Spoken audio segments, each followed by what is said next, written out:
for 72 hours, and we didn't know what the outcomes were going to be, but it was a matter of taking time by time, bit by bit. Ella's body temperature was cooled from 37 degrees to just 33.5 degrees. After 72 hours, her temperature was carefully brought back to normal. The brain damage, which would have been inevitable, had been prevented. The technique was finally passed as safe by the UK's clinical watchdog in May last year, after years of dedicated research by this man and his colleagues at Imperial College London. About 20 years of experimental studies led on to the clinical trials, which completed in about 2007. And since then, cooling has been introduced widely. Over 1,700 babies have benefited from cooling in the United Kingdom. And the chances of improving, of surviving without any brain injury have been increased by about 50% with this treatment. And the news is spreading rapidly. The work pioneered by the researchers here at Imperial College's Medical Sciences Centre involved cases from the UK, Hungary, Sweden, Finland and even Israel. But the benefits are now being felt worldwide, as far afield as America and Australia. Inevitably, more research is always needed. The UK remains the only country with a national register of babies treated this way. Keeping track of the future development of children like Ella Claxton will be crucial in further understanding the brain's ability to heal. Paul Brennan, AlJazeera, London. Now, as pressure mounts on Silvio Berlusconi, the woman at the centre of the sex scandal that could see his government fall, is taking Austria by storm. Imran Khan explains. She's the belle of the ball, known simply as Ruby, her stage name. Karima El Makhroug is now a celebrity in her own right, holding court with stars of stage and screen. But her rise to fame hasn't been without controversy. The Italian Prime Minister, Silvio Berlusconi, is alleged to have had an intimate relationship with a woman and is facing charges of paying for sex with an underage prostitute. She was then 17 years old. They're charges that she denies. For a coming-out ball, Ruby could not have picked a more opulent forum. The Vienna Opera Ball is one of the highlights of the world's social calendar.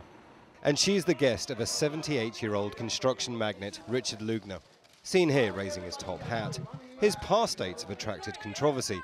Hotel heiress and socialite Paris Hilton was one of them. But as dates go, Ruby looks likely to outdo them all. If the Italian Prime Minister is found guilty, it'll bring down the country's government.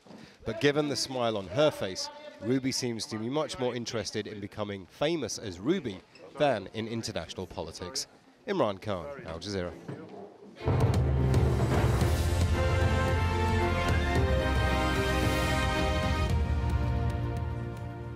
Bring you the stories making headlines now. More fighting in Libya as government opponents in Breka say they are in control of the town despite continuing air raids.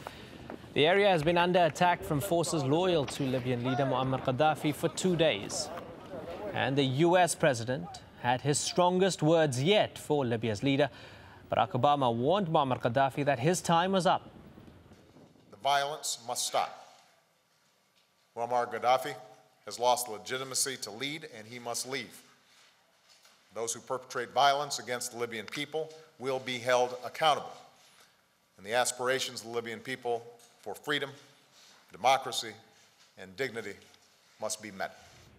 Gaddafi and his allies in Libya have also been warned they risk becoming war crime suspects. The International Criminal Court has announced a full investigation into alleged human rights violations in Libya.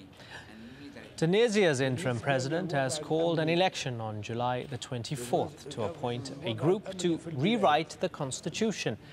But that means Fouad Mebazza will stay in power beyond his March the 15th deadline.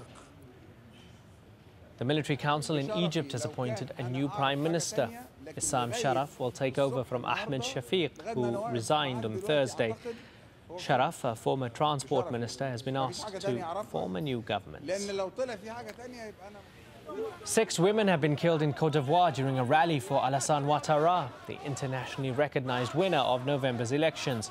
Witnesses say security forces loyal to President Laurent Gbagbo gunned the women down in the northern district of Abidjan. At least 9 people have been killed in a suicide attack at a police station in northwestern Pakistan. Officials say a lorry carrying explosives rammed into a security checkpoint in the town of Hangu. Around 30 others were wounded. The blast was so powerful that houses and shops in the area collapsed. Meanwhile, a court in Lahore has ruled that a CIA contractor accused of murder will not enjoy diplomatic immunity. Raymond Davis claims he acted in self-defense when he shot at the two Pakistani men. His detention has strained relations between the US and Pakistan. Egypt burning is up next. Stay with us.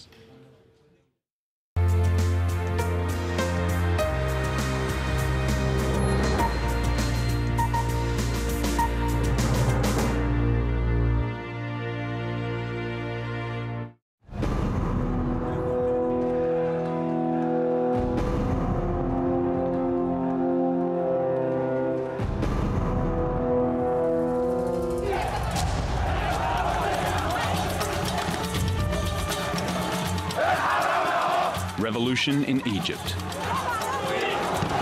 After 7 days of mass protests, a people's movement has taken hold throughout the country, demanding the end of Hosni Mubarak's 30 years in power.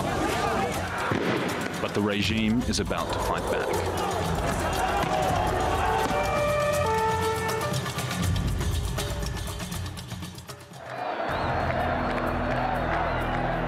Tahrir, or Liberation Square, in the center of the Egyptian capital, Cairo.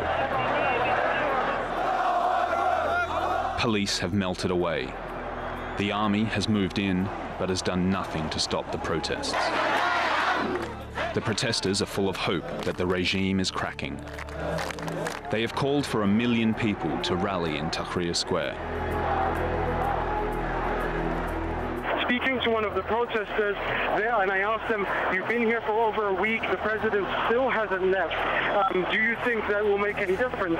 They said today, as far as they were concerned, February the 1st will be a day to live in Egypt's history. We came early this morning and there were not that many people, but now I have to say the square is completely full. People are determined. What we started is not going back. There's absolutely no fear of the government. It seems as though every neighborhood of Cairo is emptying out and the occupants are flooding towards the square. There is really a sense of humanity on the move. It is remarkable, the broad cross-section of society you're seeing there.